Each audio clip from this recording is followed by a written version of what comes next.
Relawan Dewan Masjid Indonesia membagikan bantuan pada pengungsi di Gaza, Palestina. Ada sekitar 5.000 bantuan makanan siap saji untuk pengungsi di Gaza. Bantuan untuk pengungsi di Gaza, Palestina ini di Al-Daraj dan Suhjaiyah, Gaza Utara, Palestina. Makanan siap saji yang dibagikan ini merupakan makanan pokok masyarakat setempat.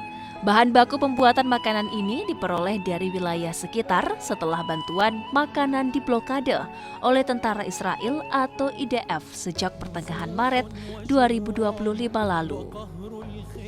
Ketua Umum Dewan Masjid Indonesia bilang sekitar 100.000 US dollar bantuan donasi dari umat Islam melalui kotak amal dari masjid di Indonesia telah dikirim untuk mendukung program pangan darurat tersebut.